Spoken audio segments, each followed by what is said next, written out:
IPL 2024 क्या भारत में नहीं होगा आईपीएल का दूसरा फेज? लोकसभा चुनाव की तारीखों के बाद खड़ा हुआ सवाल।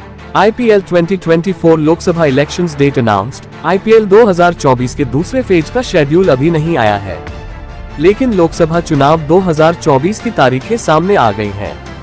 उसी बीच खबरें ऐसी हैं कि दूसरा फेज भारत के बाहर करवाया जा सकता है। अब चुनाव की तारीखों ने भी बड़ा सवाल खड़ा कर दिया है। IPL 2024 Lok Sabha elections date announced. IPL 2024 के पहले फेज के शेड्यूल का ही ऐलान सामने आया था।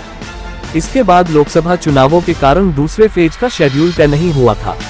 शनिवार को सुबह से टाइम्स ऑफ इंडिया की रिपोर्ट के बाद ऐसी चर्चा थी कि आईपीएल का दूसरा फेज यूएई में हो सकता है। इसी बीच दोपहर को लोकसभा चुनाव की तारीखें सामने आने के बाद बड़े सवाल खड़े होने लगे। सबसे बड़ा सवाल यही था कि भारत में क्या नहीं होगा आईपीएल का दूसरा फेज। ऐसा इसलिए कहा जा रहा है क्योंकि 19 अप्रैल से 1 जून तक लोकसभा चुनाव भारत में होंगे। उसी बीच आईपीएल का भी दूसरा फेज होना है। हालांकि आईपीएल चेयरमैन अरुण धूमल ने बार बार यही कहा है कि आईपीएल का आयोजन वह भारत में ही करवाएंगे। वह कहते आ रहे थे कि चुनावों के वेन्यू और तारीखों के बाद ही आईपीएल के दूसरे फेज का वेन्यू तय होगा।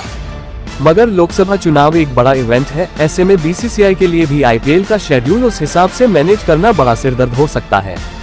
मगर प्रॉफिट के लिहाज से भारत में अगर आईपीएल नहीं हुआ तो इसका बड़ा फाइनेंशियल नुकसान हो सकता है। कुछ मीडिया रिपोर्ट्स में अभी भी ऐसी जानकारी आ रही है कि आईपीएल का दूसरा फेज भारत में ही होगा। पहले फेज में आईपीएल के मुकाबले 22 मार्च से 7 अप्रैल तक खेले जाएंगे। अभी इसके बाद के शेड्यूल का फैंस को बेसब्री से इंतजार है। 1 जून से होगा वर्ल्ड कप। आईपीएल 2024 के बाद 1 जून से भारत में टी20 वर्ल्ड कप 2024 का आयोजन होना है।